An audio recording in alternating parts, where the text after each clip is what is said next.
Hi everybody, I'm Tina once again. Welcome back to Transform Your Mind, Transform Your Life. I just wanted to come on here and talk a little bit while I multitask and make some brownies. I have this gluten-free brownie mix that I got from Aldi. I wanted to try it out. So one of the things that came up for me today was intuition, or like that gut feeling. So several things came up for me while I've been trying to learn more and do my work for my self-development and self-improvement. And one of the things was like intuition. So I used to never believe in intuition because it's like technically humans don't have intuition. Like the birds just know to fly south for the winter. We don't have things like that for us specifically that will tell us what to do, right? So there's nothing that tells us like we must migrate, we must create children, we must do X, Y, and Z. There's nothing that innately tells us to do something like that, and all humans have the same inkling. So that's why I was like, I never paid attention to people who were like, oh, this is my intuition and all this other stuff. I was like, well, you really don't have intuition in that sense. Like there's nothing that comes up for you that will come up for all humankind. But honestly, if you think about some of the other ways people define it, like Florence Scovel Shinn in her book The Game of Life and How to Play It, she says that I have an eggshell in here. That's not what she said, but I'm just saying that's what I'm doing right now. You see me looking down, I'm trying to fish this eggshell out. But she was saying that intuition means learning from within. Intuition. So it's learning from within. You're getting this knowing from within you. And I was like, well, if you look at it from that point of view, then yeah, we do have that. We definitely do have that. We have that knowing that comes from within us. And so I started taking the time to follow that type of intuition, that type of inner learning, that inner knowing, that inner wisdom that comes from a voice in your head or gut, reaction. And I've just been following that lately. So I asked God a long time ago, because I believe in God. I believe there's a God who created the universe and who is the reason that we're all here to be. So I asked God a long time ago, I want a life that I can, be happy with, that I can truly enjoy. I don't feel like you put me on this earth to pretty much just go to work, pay bills, have a mediocre life, and die. And I asked God, I was like, if you want me to do something, then I'm going to do it. So it's kind of like that SWV song, Anything.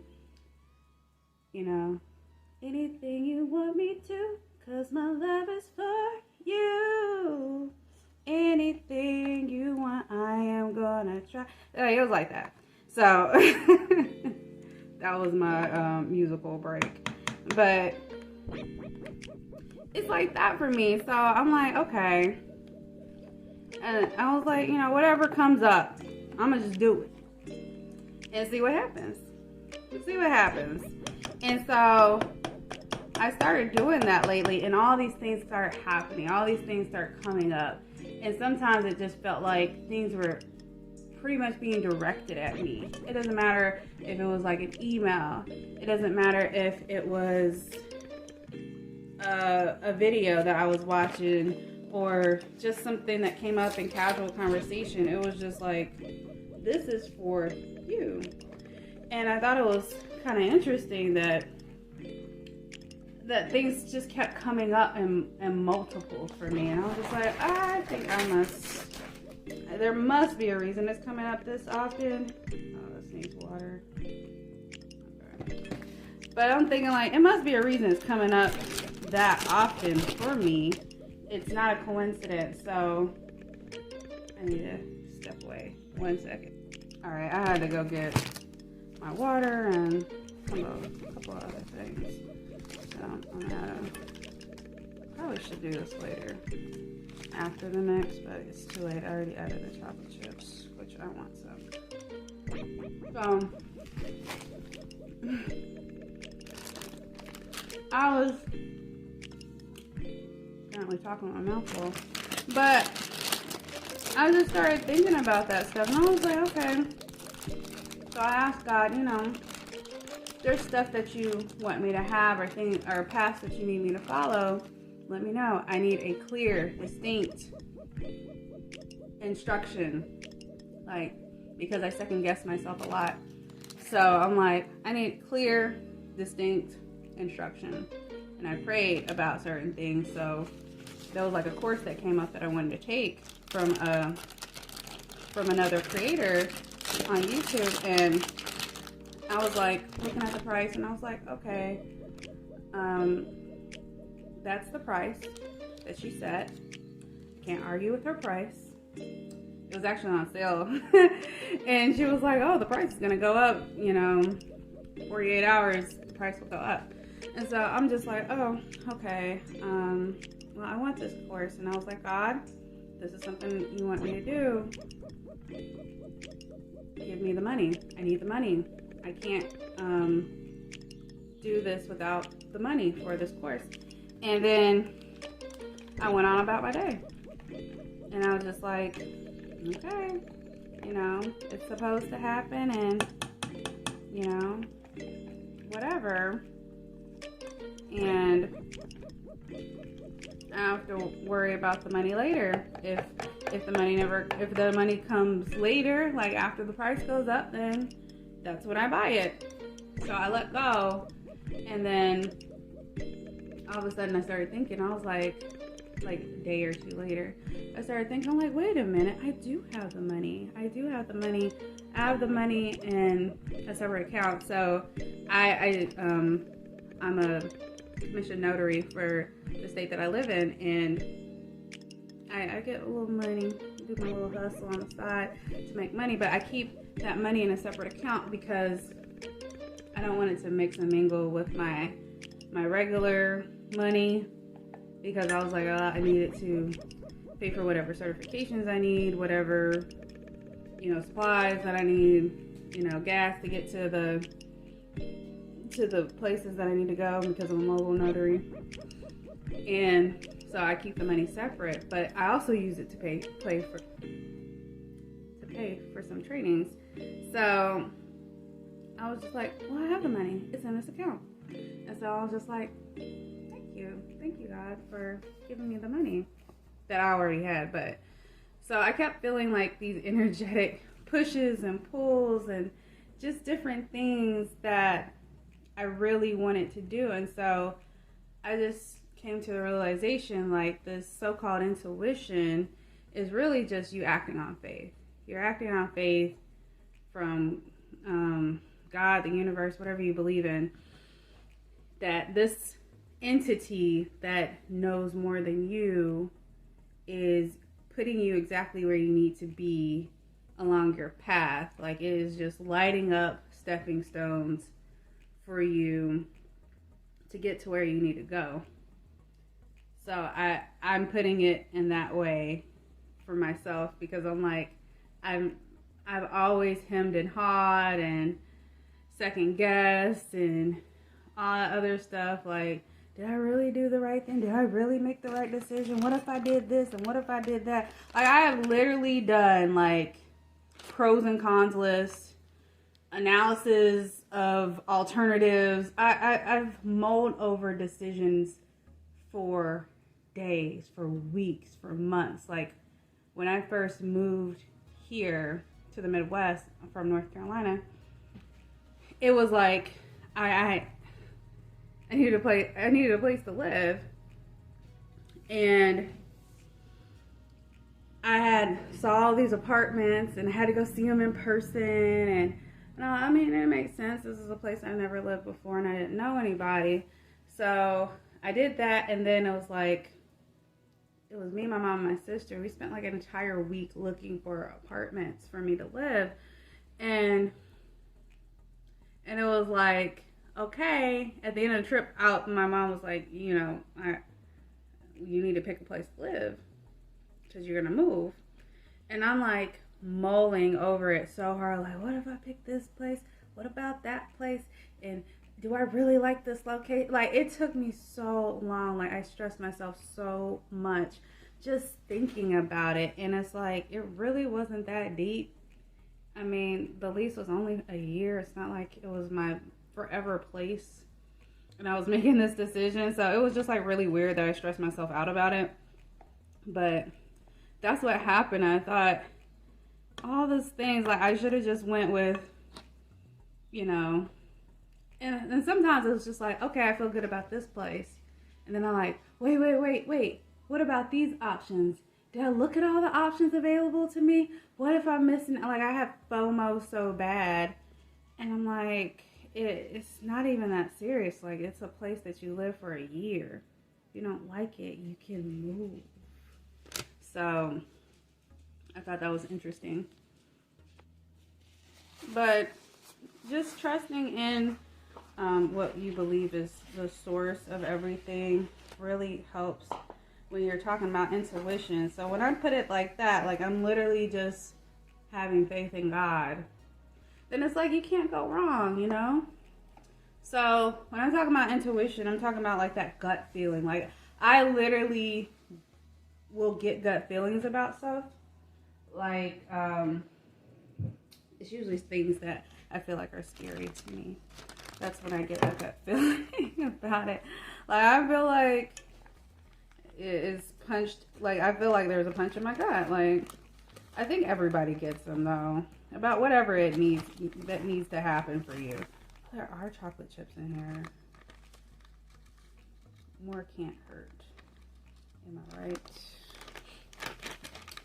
But yeah, so I just thought it was really interesting that this kept coming up, like that intuition, that push to do more things, that push to go in this particular direction, and just actually following it. Like I keep getting these inklings like I've never had before, and I just think that everybody gets them, and we dull our senses to the point that we can't even receive something like a call to do something, a call to action, really. So I know I talked about it a little bit in my first video where I talked about manifesting my home that I'm in right now, but there were some people call it inspired actions. You know, you say you want something, and then there's calls to action, if you will, to get you to do it, to put you on that path to doing it. So that's what's been coming up a lot for me. Like I said, I wanted to be more active, and then all of a sudden I started getting invitations to do Fitbit competitions because I wear a Fitbit. And I've done them in the past, and that's what's crazy. I've done these things before, and it just never went anywhere. All of a sudden, it's like crazy. So I had one that came up, and I was like, okay, this is our competition. We're doing this. And, you know, I'm trying to place at least in the top 3, you know, bronze, you know, get 4th place, you don't get no medal. 3rd place, you at least get bronze. So I started doing that. And then usually it will fizzle out after a while. It will just fizzle out. Nobody wants to do them after a couple weeks. I've been doing Fitbit competitions like every week for like a month. And I'm just like, it's never gone on this long, and never with so much participation. So the most that you can have in one of those little Fitbit competitions is 10 people. Like we're maxing out some weeks. There's some weeks where I'm in multiple ones because everybody couldn't get in the first one. So it's really interesting. And then my husband too, he's been in it. And so he's been motivating me more and pushing me. He's like, oh, let's go for our walk. We got to get our steps. Let's walk in place while we're watching TV. You know, he's so gung-ho about it. And he's never been that motivated before. So I'm just like, it's coming together. And then I got this push to do less gluten and to eat more paleo, keto type of style of eating. So I was like, okay, I've never done that before, so let's try it. So I got a bunch of keto snacks. I went to the store, got a bunch of keto snacks, a bunch of things that were clean eating, like meat, veg, a sensible starch kind of thing. So I have like sweet potatoes, like I made mashed sweet potatoes, and I don't put sugar in my sweet potatoes. If you bake them, they're sweet enough. So that's how I mash my sweet potatoes. It's a nice little hack for you. But yeah, I've just been focusing more on that stuff, and then making my gluten-free or keto desserts instead of hitting up somebody's bakery and doing it that way. I'm just trying to live my best life out here, y'all. And it's just like more and more things are happening because I've been following that intuition. So I'm no longer in the camp of thinking intuition is a farce or just something that people make up to sound good or whatever. But I'm like, I certainly now believe that it's a real thing. Like, I've been getting these pushes, these feelings, these urges to do all kinds of things. And it's like, why not? You know? Everything's an experiment for me at this point in time. And I think that's a good way to approach life. I mean, take it how you will, but if you approach things like, let's try it out and see what happens, then there's really no telling what does happen. Like, it could be good, or it could just be something you learn, like, okay, I won't do that again, kind of thing. Or it could be something like, well, why didn't I do this sooner, kind of thing. And some of it does feel like that for me, but I had to talk to myself about that.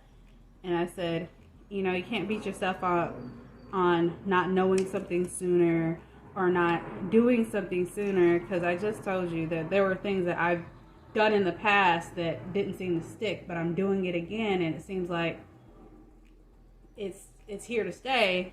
And part of it is, if you're not ready for something, then there ain't no point in you knowing it.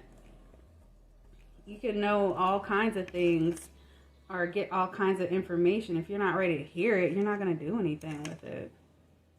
That's just the end of the story. So you have to change your mindset to be receptive to that type of thing. Some people need to take the long way around, even though there's a shortcut.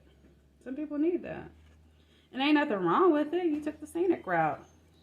There's more than one way to get to a place. So don't beat yourself up if you feel like you're in a place where you're learning something. You're like, oh, why didn't I know this 10 years ago? Why didn't I do this 5 years ago? What took me so long? Don't worry about it. You weren't ready. Even if you learned it back then, you wouldn't have been ready to hear it. So I'm over here just doing what I do right now, which I'm enjoying. Cooking. I love cooking. You just do whatever your heart says is good. There's a song that we used to sing in church. It is well in my soul. And that's what it feels like when you're following God-given intuition. It feels well in your soul. That's how you know you're doing something right. The fruits of your labor will come into fruition. That's how I feel. And I mean, it depends on whatever fruits you're sowing too. Like, what are you sowing? Are you sowing fruits that will, you know, be sweet and rewarding? Are you trying to bear fruit that is sour and bitter and actually poisonous, you know? There's trees that bear fruit that you can't eat. I'm feeling like, what's the point of that? Are there trees that's supposed to bear fruit that don't? Just like Jesus and that pear tree. He went to go get some fruit and it wasn't even there. So he cursed that tree and it died. You have to do something with yourself. That's what I got out of that story. But I feel like if you follow your God-given intuition, it'll all turn out. Hopefully these brownies will turn out. Working with gluten-free flour is a whole different bag. I'm going to tell y'all that. I made madeleines, and if you've never had madeleines or you don't know what they are, they're these little French cakes that are, they kind of look like they have like a little clamshell shape to them, and they're so good. I love to eat them, especially with champagne. I drink my champagne and I eat my madeleines because I'm that type of bougie. But I had my madeleines and I told myself, now you can't keep going to this Kroger buying all the madeleines because they're like $5 for a thing of madeleines. And I'm like, all the times you went to the store to buy madeleines, you could have been done, bought that pan and made them yourself. Trying to get the air bubbles out of that. That's what I kept telling myself. So I was like, next time you go to the store to buy those madeleines, that's the last time making them yourself. And so inflation happened. Just like everything. Inflation hit everything. And so it was like, the madeleines, I think they're like $5.25, which isn't much. It went up a quarter, but it was enough to make me pause and be like, let me get on Amazon and order this pan because I will not pay y'all more than $5 for these things. And it looked like they gave you less. So it felt like it wasn't worth it anymore to me. So I just decided to make my own, and I did it with gluten-free mix. It was actually the keto mix from, who has the red box? Betty Crocker or Duncan Hines? I can't remember. But one of them have a gluten-free mix, and I tried it out, and the first batch was ugly. Like I said, trial period. It was ugly. They were too brown. They were lumpy because I was following somebody else's instructions to make it from a box cake mix, because I didn't feel like going to buy all these exotic flours that weren't wheat flour. So it was like almond, what's in this thing? Like almond flour. This one has rice flour, potato starch, tapioca starch. Like it has all these exotic things that you may or may not find at the grocery store. And I'm like, well, I didn't want to go and find coconut flour and almond flour and whatever flour that goes into gluten-free and keto stuff. So I just let me try this cake mix, because this cake mix is $5. No, it wasn't even $5. It was like $3.50. $3.50. Let me try it. The first batch was ugly. It was lumpy. It was terrible. It tasted good though. So I tried again and I tweaked some stuff, added some more almond milk, added some more eggs, and it turned out beautifully. I was able to even give it to my friend, and she has celiac disease, so she can't have gluten. She has a gluten allergy, gluten and wheat allergy, so she can't have it. So I was like, oh, I get to share that with her, because I'm pretty sure that's something she can't really have, walking into a store to go and buy these things. So I'm rambling, but it's okay. I was just thinking about that gut intuition because it hit me so hard today. It hit me so hard because I got that call to action and I'm just like right up in here. It hit me so hard and I'm just like, this is obviously something I need to do. So that's all I got. Thanks for listening. I hope that you are able to like this video and subscribe to this channel so you can get more content. And I'll see you in the next one. Okay.